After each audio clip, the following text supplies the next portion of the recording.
ఇదే ఇందిరా పార్క్ దగ్గర ధర్నా చౌక్ దగ్గర మనకు ఇవాళ బీజేపీ రాష్ట్ర శాఖ చేపట్టినటువంటి ఏదైతే రైతు హామీల సాధన దీక్ష ఉందో ఈ దీక్షలో మనతో పాటు మాట్లాడడానికి నిజామాబాద్ అర్బన్ ఎమ్మెల్యే ధన్పాల్ సూర్యనారాయణ గుప్తా గారు ఉన్నారు. మాట్లాడదాం. అన్న నమస్తే. అన్న బాగున్నారు అన్న? అన్న ఏం లేదన్న, ఇవాళ 8 మంది ఎంపీలు 8 మంది ఎమ్మెల్యేలు రాజ్యసభ సభ్యుడు ఒక ఎమ్మెల్సీ ఉన్న బీజేపీ ఇదే పని ఒక 45 రోజుల కింద చేసి ఉంటే 15 ఆగస్టు వరకు రుణమాఫీ అయిపోయిందని చెప్పిన రేవంత్ రెడ్డికి చాలా గట్టిగా కౌంటర్ ఇచ్చినట్టు ఉంటుండే కదా, మరి ఇన్ని రోజులు ఎందుకు తాత్సారం చేశారు అనేది ఫస్ట్ ప్రశ్న. రైతు రుణమాఫీ 15 ఆగస్టు రోజు ఒక్కరోజు ముందు కూడా మేము 32,000 కోట్లు చేస్తామని చెప్పి 17,900 కోట్లు రుణమాఫీ అని ప్రకటించి రైతుల ఖాతాలలో 13,000 కోట్లు జమ అయ్యాయి. మేము ఎక్కడైతే కొన్ని మిస్టేక్స్ జరిగినావు, దేని వల్ల రైతులకు రుణమాఫీ జరగలేదు, దానికి మేము సర్వే చేస్తా ఉన్నాం, దానికి డేటా మేము తీసుకుంటా ఉన్నామని చెప్పినందుకు ఇవన్నీ అయిపోయినాయి. ఇక భరోసా లేదు, ఇంతకన్నా ఎక్కువ ఇచ్చే భరోసా లేదని తెలిసినప్పుడు పూర్తిగా విశ్వాసం కాన్ఫిడెంట్ ఇంకా చేస్తుందేమో అని ఒక ప్రభుత్వం మీద మాకు ఎక్స్పెక్టేషన్స్ ఉండే, కానీ ఆ ఎక్స్పెక్టేషన్స్ పూర్తిగా మాకు చల్లబడ్డాయి కనుక అందుకే ఈ రోజు ఈ దీక్ష ప్రారంభం. ఓకే, మీ దగ్గర రైతులు అంటే పసుపు రైతులు ఉంటారు, మొక్కజొన్న వరి రైతులు ఉంటారు కదా ఎక్కువ మంది, వాళ్ళు సరే నిజామాబాద్ అర్బన్ లో మీరు ఉన్నప్పటికీ గ్రామాలలో రైతులు ఎంతో మంది అక్కడ నుంచి అట్లా వ్యవసాయం చేసుకునే వాళ్ళు ఉంటారు కదా, వాళ్ళందరూ మిమ్మల్ని అడగట్లేదా అన్న మరి మీరు ఎమ్మెల్యేగా ఉన్నారు, ఏమన్నా ముఖ్యమంత్రి మీద ఒత్తిడి పెంచే మార్గం ఉంటే ప్రయత్నం చేయండి అని చెప్పి అడగట్లేదా? తప్పకుండా చేస్తాము.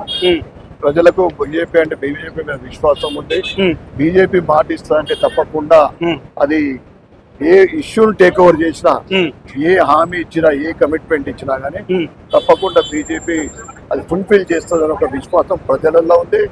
దానికి అనుగుణంగానే ప్రజలతో తోటి మేము ఎప్పుడు కూడా ప్రజల సమస్యల పైన కానీ, రైతుల సమస్యల పైన కానీ, ఏ వర్గ ప్రజలు మహిళలతో కానీ, బీసీ ఎస్సీ ఎస్టీల గురించి అందరి గురించి కూడా పోరాడటానికి ఎప్పుడు కూడా భారతీయ జనతా పార్టీ సిద్ధంగా ఉంది. అన్న యాక్చువల్ గా చాలా మంది రైతుల్లో, సామాన్యుల్లో, ప్రజల్లో ఉన్నటువంటి ఒక మాట ఏంటంటే, చర్చ ఏంటిదంటే, ఏ ప్రభుత్వమైనా సరే రైతుల్ని వాడుకుంటుంది, ఓట్ల వరకు మాత్రమే చూస్తుంది, ఆ తర్వాత మమ్మల్ని నట్టేట మోస్తుంది, మమ్మల్ని మోసం చేసిన నాయకులు ఉన్నారు, మమ్మల్ని మోసం చేసిన ప్రభుత్వాలు ఉన్నాయని బాధపడతా ఉంటారు కదా. సో ఇప్పుడు మీరు బీజేపీగా ప్రతిపక్ష పాత్ర పోషిస్తే మరి ఈ ప్రభుత్వం చేస్తుందా, చెయ్యదా, చేయకపోతే మీరు ఏం చేపిస్తారు అనేది ప్రశ్న. ఆల్రెడీ ఈ 10 నెలల రేవంత్ పరిపాలన 10 నెలల పరిపాలననే పూర్తిగా అవినీతిమయం, స్కామ్లతోటి కూడుకుంది. రైస్ స్కామ్ కానీ, రియల్ ఎస్టేట్ వాళ్ళది కానీ, ఈ ఉస్కే స్కామ్ కానీ, అన్ని స్కామ్ల ప్రభుత్వం ఏర్పడింది. ఈ 10 నెలలనే ప్రజా వ్యతిరేక పరిపాలన రేవంత్ రెడ్డి. ఈ ప్రభుత్వము చివరి 5 సంవత్సరాలు పరిపాలన చేస్తారన్న విశ్వాసం అయితే లేదు, ఎందుకంటే ప్రజా వ్యతిరేకత. కేసీఆర్ 10 సంవత్సరాలు పట్టింది అంటే ఫస్ట్ టర్మ్ తర్వాత రెండో టర్మ్ 2 సంవత్సరాల తర్వాత వ్యతిరేకత ప్రారంభం, అంటే సుమారు 7 సంవత్సరాల తర్వాత వ్యతిరేకత ప్రారంభమైతే ఇది కొన్ని నెలలనే కాంగ్రెస్ ప్రజా వ్యతిరేక అంటే పనులు కూడా అట్లా మొత్తం వ్యతిరేకంగా చేస్తూ ఉంది. కనుక ఏదైతే వీళ్ళ వ్యతిరేక విధానాన్ని ఎండకడతాం, భారతీయ జనతా పార్టీ ఏదైతే కమిట్మెంట్ ఇస్తుందో రైతుల 10 సంవత్సరాల క్రితము నరేంద్ర మోడీ గారు కేంద్రంలో ప్రధానమంత్రి అయిన తర్వాత రైతుల ఆదాయం రెట్టింపనే దిశగా ఈ 10 సంవత్సరాల్లో ఎంఎస్పి డబుల్ కావడము, ఏదైతే ఎకరానికి 6,000 రూపాయలు కిసాన్ సమ్మాన్ నిధి నిరంతరంగా ఎటువంటి బ్రేక్ లేకుండా రావడము, రైతు పంటకు బీమా, తెలంగాణలో అనేక సంవత్సరాల మూలకు పడ్డ ఈ fertilizer factory, Ramagundam fertilizer factory 6,300 కోట్లతోటి అది మళ్ళీ ప్రారంభించి దాంట్లో తయారయ్యే ఫర్టిలైజర్ యూరియా కానీ ఇతర ఫర్టిలైజర్ కానీ స్వతంత్రం వచ్చిన తర్వాత ఏ ప్రభుత్వం కూడా 90% సబ్సిడీ తోటి ఫర్టిలైజర్ ఇవ్వలేదు. అంతకుముందు ప్రభుత్వాలు మనం చూస్తూ ఉంటుండే, వర్షకాలం వస్తే ఫర్టిలైజర్ షాప్ ముంగట చెప్పుల వరుస ఉండేది, మహిళల కోసం గ్యాస్ సిలిండర్ కావాలంటే అది వరుసలు ఉండేది, అమర్సలు ఈ రోజు మనం ఎప్పుడు కూడా ఈ 10 సంవత్సరాల్లో మనం చూడలే. ఈ విధంగా ఏ మాట ఇచ్చినా కానీ ఎంఎస్పి కానీ ఇవాళ ప్రభుత్వం నుండి ప్రతి గింజ కేంద్ర ప్రభుత్వం కొనుగోలు చేస్తా ఉంది. దాంట్లో గత బీఆర్ఎస్ ప్రభుత్వం కానీ ఇప్పటి కాంగ్రెస్ ప్రభుత్వం కానీ పూర్తిగా మాయ మాటలు అంటే దాంట్లో కూడా స్కామ్ జరుగుతాం.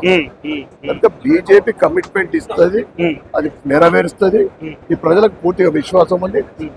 బీజేపీ రైతు పక్షపాతి ప్రభుత్వం. ఓకే సూరన్న, ఒక చివరి ప్రశ్న. 2 లక్షల లోపు ఉన్న రైతులకేమో రుణాల మాఫీ కొంత జరిగింది, ఇంకా కొంత టెక్నికల్ అంశాల వల్ల ఫ్యామిలీ గ్రూపింగ్ వల్ల ఆగిపోయింది. సరే అక్కడ వరకు 2 లక్షల కంటే పైన ఉన్న వాళ్ళు ఒక 20 లక్షల మంది రైతులు వెయిట్ చేస్తా ఉన్నారు. ఇవాళ వాళ్ళందరికీ రుణమాఫీ ఎప్పుడైతే అనుకుంటా వెయిట్ చేస్తా ఉన్నారు. ఆ మాఫీ అయ్యేదాకా మీ పోరాటం ఉంటుందా? ఇవాళ రేపు మాత్రమే టెంట్ ఉంటుందా అంటే ఏం చెప్తారు?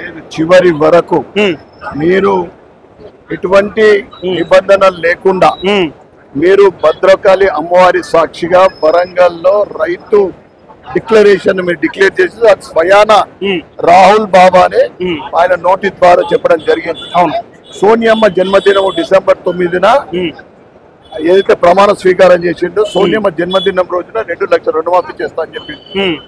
అన్కండిషనల్ 2 లక్షల రుణమాఫీ చేయాలని భారతీయ జనతా పార్టీ డిమాండ్. ఇప్పటికి కూడా ఎటువంటి కండిషన్ లేకుండా మీరు ఎగ్గొట్టడానికి అనేక కండిషన్లు పెడతా ఉన్నాం. దానికి మేము పూర్తిగా మేము రైతుల పక్షాన ఉండి చివరి వరకు రుణమాఫీ చేసే వరకు మేము రైతుల పక్షాన ఉండి పోరాటం చేస్తాం.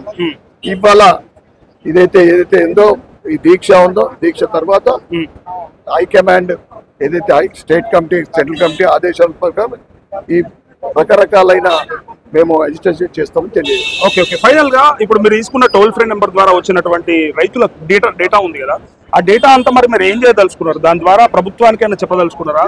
లేకపోతే ఇంతమంది రైతులని మీరు ఇలా బాధ పెడతా ఉన్నారు, ఇబ్బంది పెడతా ఉన్నారు, గోస ఉచ్చుకుంటా ఉన్నారు అని చెప్పి ఏమన్నా అడిగే అవకాశం ఉందా? ఇవాళ ఒక న్యూస్ లో వచ్చింది, మరి అది ఎంతవరకు అనేది రేపు మనకు క్లియర్ గా వస్తుంది.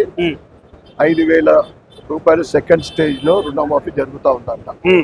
ఇది Bharatiya Janata party toll free ద్వారా ప్రభుత్వానికి డిమాండ్ చేసి ప్రభుత్వానికి రైతుల పక్షాన్ని నిలబడి అక్కడ బ్యాంకుల దగ్గర కానీ ఇవన్నీ ధర్నాలు చేసిన ఫలితమే తప్పకుండా ప్రభుత్వం దిగి రావాల్సిందే. ఎందుకంటే భారతీయ జనతా పార్టీ కేంద్రంలో పటిష్టంగా ఉంది, రైతుల కోసం పోరాటానికి సిద్ధంగా ఉంది. టోల్ ఫ్రీ ద్వారా వచ్చిన సమస్యలు ఏ విధంగా ఏవైతేనా మేమైతే ముందే డిమాండ్ చేస్తా ఉన్నాం. మీరు అన్కండిషనల్ గా 2 లక్షల రుణమాఫీ చేయాలి, ఎలాంటి షరతులు లేకుండా మీరు ఇచ్చిన మాట ప్రకారం చేయాలని మేము ఇప్పటికి కూడా డిమాండ్ చేస్తాం. ఓకే అన్న, థ్యాంక్ యూ.